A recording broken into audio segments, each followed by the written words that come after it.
இப்போ பார்த்தோன்னா காவேரி வந்து ஒரு வழியாக என்ன செய்கிறாங்கன்னா அந்த ஸ்டால் போடுறதுக்கு ரெடி பண்ணிடுறாங்க. யாரோ ஹெல்ப் பண்ணி அந்த ஸ்டால் பயங்கரமாக வியாபாரம் ஓஹோன்னு விற்கிது. இதெல்லாம் பார்த்துட்டு அவங்க அம்மா ரொம்ப ஹாப்பியாக இருக்காங்க.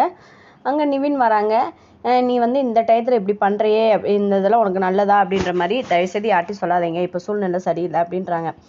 அதுக்கு மீறி அவங்க வந்து ஒரு மாதிரியா கிறங்கி மயங்கி விழுந்துறாங்க. இந்த விஷயம் வந்து வீட்டில் எல்லாத்துக்கும் தெரியுது, ஏண்டி சொல்லலை அப்படின்ற மாதிரி சொல்கிறாங்க. இங்கே பார்த்தோன்னா நம்ம விஜய் வந்து வெண்ணிலாவுடைய தாய்மாமா வந்து கூப்பிட்டு வந்து ஒப்படைக்கிறாங்க. நம்ம வெண்ணிலா நான் போக மாட்டேன் அப்படின்றாங்க. தயவுசெய்து புரிஞ்சுக்கோ வெண்ணிலா அப்படின்னு சொல்லிட்டு அவங்க மாமாவே சொல்கிறாங்க. இந்த பையனுக்கு கல்யாணம் ஆயிடுச்சு, நம்ம அடுத்தவங்க லைஃப்பில் இது பண்ணக்கூடாது, நான் உன்னை நல்லா பார்த்துக்குறேன், அக்கா தான் என்னை வளர்த்துச்சு, உன்னைய நான் நல்லா பார்த்துக்குறேன், நம்பி வா அப்படின்னு சொல்கிறாங்க. இல்லை நான் விஜயை விட்டு வரமாட்டேன், விஜய் கூட தான் நான் வாழ்வேன்றாங்க. சொல்கிறது புரியுதா புரியலான்ட்டு தாத்தா எல்லாருமே எடுத்து சொல்கிறாங்க. அதுக்கடுத்து வெண்ணிலா வந்து திரும்பியும் அந்த நடிக்கிற மாதிரி அந்த முடியாத மாதிரி ஆக்ஷன் பண்ணுறாங்க. இதெல்லாம் பார்த்துட்டு எல்லாரும் செம்மையாக டென்ஷன் ஆகிறாங்க.